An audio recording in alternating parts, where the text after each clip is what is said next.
Good afternoon, students. আজি আমাৰ আলোচনাৰ বিষয়টো হৈছে মহাসাগৰসমূহৰ অৱস্থিতি আৰু বৈশিষ্ট্য। তোমালোকৰ জিঅ'গ্ৰাফিৰ থাৰ্ড চেপ্টাৰ পৃথিৱীৰ ভূগোল চেপ্টাৰটোৰ পেজ নম্বৰ 33 আৰু মহাসাগৰসমূহৰ অৱস্থিতিৰ আইডিয়া এটা পাবলৈ আমি এটা মেপ চাব পাৰোঁ, পৃথিৱীৰ গ্লোবখন চাব পাৰোঁ। ইয়াত আমি দেখিম যে প্ৰশান্ত মহাসাগৰ উত্তৰ আমেৰিকা, দক্ষিণ আমেৰিকা আৰু এছিয়াৰ মাজত আছে। নেক্সট আমি চাম আটলান্টিক মহাসাগৰ উত্তৰ আমেৰিকা, দক্ষিণ আমেৰিকা, ইউৰোপ আৰু আফ্ৰিকাৰ মাজত আছে। ভাৰত মহাসাগৰ এছিয়াৰ দক্ষিণত, আফ্ৰিকাৰ পূবত আৰু ওশেনিয়া মহাদেশৰ পশ্চিমত আছে। উত্তৰ মহাসাগৰ একেবাৰে টপত, উত্তৰ মহাসাগৰ উত্তৰ আমেৰিকা, ইউৰোপ আৰু এছিয়াৰ উত্তৰত আছে। আৰু লাষ্টৰ দক্ষিণ মহাসাগৰ দক্ষিণ আমেৰিকা, আফ্ৰিকা আৰু ওশেনিয়া মহাদেশৰ দক্ষিণত আছে। আৰু আমাৰ মহাসাগৰবিলাক, পৃথিৱীৰ বিভিন্ন মহাসাগৰবিলাক এটা আন এটাৰ লগত সংযোজিত বা কানেক্টেড হৈ আছে। চ' মহাসাগৰসমূহৰ মাটিকালিৰ বিতৰণ আমি চাম, মাটিকালিবিলাক চাম। প্ৰশান্ত মহাসাগৰৰ মাটিকালি 165.2 নিযুত বৰ্গ কিলোমিটাৰ। তাৰ পৰা আহিলে আটলান্টিক মহাসাগৰৰ মাটিকালি 82.4 নিযুত বৰ্গ কিলোমিটাৰ। ভাৰত মহাসাগৰৰ মাটিকালি 73.4 নিযুত বৰ্গ কিলোমিটাৰ। দক্ষিণ মহাসাগৰৰ মাটিকালি 20.3 নিযুত বৰ্গ কিলোমিটাৰ আৰু উত্তৰ মহাসাগৰৰ মাটিকালি 14.1 নিযুত বৰ্গ কিলোমিটাৰ। এইটো টেবুলৰ পৰা আমি এইটো কথা স্পষ্ট হৈছে যে পৃথিৱীৰ আটাইতকৈ বৃহৎ মহাসাগৰ হৈছে প্ৰশান্ত মহাসাগৰ মাটিকালিৰ হিচাপত, আৰু আটাইতকৈ সৰু মহাসাগৰখন হৈছে উত্তৰ মহাসাগৰ। চ' নেক্সট আমি চাম, আমি ভাবোঁ যে পৃথিৱীৰ জলপৃষ্ঠ যদিও অতি মসৃণ, কিন্তু তাৰ তলিভাগ যথেষ্ট অসমান। চ' তলিভাগৰ যিটো ভূপ্ৰকৃতি সাগৰ মহাসাগৰবিলাকৰ, এইবিলাক যথেষ্ট অসমান। চ' আমি এটা পিকচাৰ ইয়াত চাম, চোৱা ইয়াত এটা আমি পিকচাৰ চাম যে ইয়াত আছে, চোৱা পিকচাৰটোত আছে যে সাগৰ মহাসাগৰবিলাকৰ উপকূলৰ চাৰিওকাষে থকা যিটো অগভীৰ অংশ, মোটামুটি 200 মিটাৰ গভীৰ, সেইবিলাকক কোৱা হয়, এই অংশটোক আচলতে কোৱা হয় মহীসোপান। চ' সাগৰ মহাসাগৰবিলাকৰ উপকূলৰ চাৰিওকাষে থকা অগভীৰ অংশ কি বুলি কোৱা হয়? মহীসোপান বুলি কোৱা হয়।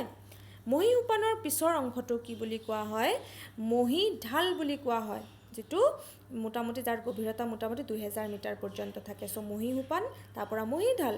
নেক্সট আহিলে মহীঢালৰ পিছত সাগৰ মহাসাগৰৰ মাজভাগত অতি গভীৰ সমুদ্ৰতলীয় দ্ৰোণী, 4000 মিটাৰ পৰ্যন্ত গভীৰতম সামুদ্ৰিক খাতবিলাকো থাকে, যিবিলাক মোটামুটি 8000 মিটাৰ গভীৰ থাকে।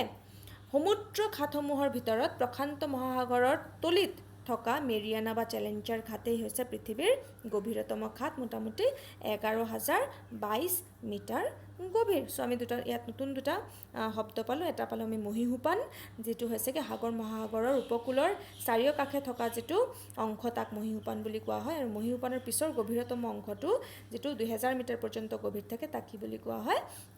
মহীঢাল বুলি কোৱা হয়। এতিয়া আমি মহাসাগৰবিলাকত গুচি যাম। ফাৰ্ষ্টটো আহিলে প্ৰশান্ত মহাসাগৰ। আমি অলৰেডি জানো প্ৰশান্ত মহাসাগৰৰ মাটিকালি 165 নিযুত বৰ্গ কিলোমিটাৰ, আৰু এই মহাসাগৰে পৃথিৱীৰ প্ৰায় 1/3 ঠাই আগুৰি আছে, হয়নে? আৰু প্ৰশান্ত মহাসাগৰৰ গড় গভীৰতা মোটামুটি 5000 মিটাৰ।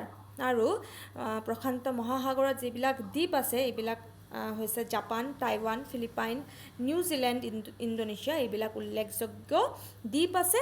আৰু উল্লেখযোগ্য সাগৰবিলাক হৈছে, প্ৰশান্ত মহাসাগৰৰ উল্লেখযোগ্য সাগৰবিলাক হৈছে বেৰিং সাগৰ, আলাস্কা সাগৰ ইত্যাদি। নেক্সট আহিলে আটলান্টিক মহাসাগৰ। চ' আটলান্টিক মহাসাগৰৰ মাটিকালি 82 নিযুত বৰ্গ কিলোমিটাৰ, আৰু ই হৈছে পৃথিৱীৰ দ্বিতীয় বৃহত্তম মহাসাগৰ। আৰু আটলান্টিক মহাসাগৰৰ গড় গভীৰতা মোটামুটি 3000 মিটাৰ।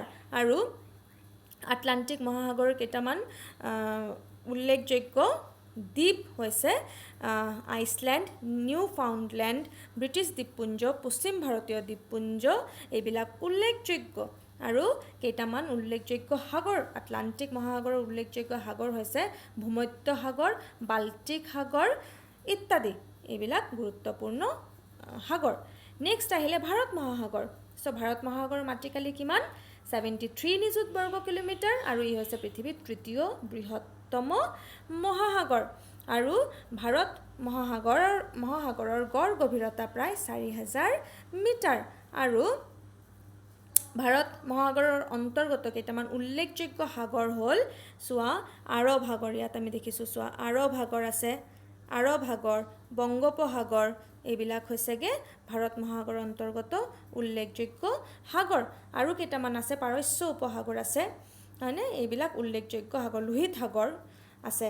আনহাতে ভাৰত মহাসাগৰত অৱস্থিত কেইটামান উল্লেখযোগ্য সামুদ্ৰিক দ্বীপ হ'ল শ্ৰীলংকা, ইয়াত আমি দেখিছোঁ শ্ৰীলংকা আছে। তাৰপিছত কি আছে? আন্দামান নিকোবৰ দ্বীপপুঞ্জ, ইয়াত আমি দেখিছোঁ আন্দামান এণ্ড নিকোবৰ দ্বীপপুঞ্জ আছে। আৰু ইণ্ডোনেছিয়া আছে, মালদ্বীপছ আছে। এইবিলাক হ'লগৈ ভাৰত মহাসাগৰৰ অন্তৰ্গত গুৰুত্বপূৰ্ণ কেইটামান দ্বীপ। নেক্সট আহিলে দক্ষিণ মহাসাগৰ। চ' প্ৰায় 20 নিযুত বৰ্গ কিলোমিটাৰ মাটিকালিৰে দক্ষিণ মহাসাগৰ পৃথিৱীৰ চতুৰ্থ বৃহৎ মহাসাগৰ। চ' পৃথিৱীৰ চতুৰ্থ বৃহৎ মহাসাগৰ কোনটো? দক্ষিণ মহাসাগৰ। আৰু দক্ষিণ মহাসাগৰ কি হৈছে? মেৰু অঞ্চলত অৱস্থিত বাবে বছৰৰ বেছিভাগ সময় কি হৈছে? দক্ষিণ মহাসাগৰ বৰফেৰে ঢাক খাই থাকে। আৰু লাষ্টৰটো আহিলে উত্তৰ মহাসাগৰ। চ' উত্তৰ মহাসাগৰ প্ৰায় 14 নিযুত বৰ্গ কিলোমিটাৰ মাটিকালিৰে পৃথিৱীৰ ক্ষুদ্ৰতম মহাসাগৰ। আৰু ইয়াৰ তলিৰ গড় গভীৰতা প্ৰায় 3500 মিটাৰ। আৰু উত্তৰ মেৰু অঞ্চলত অৱস্থিত বাবে বছৰটোৰ বেছিভাগ সময়ই উত্তৰ মহাসাগৰখন ডাঠ বৰফেৰে ঢাক খাই থাকে। চ' থেংক ইউ।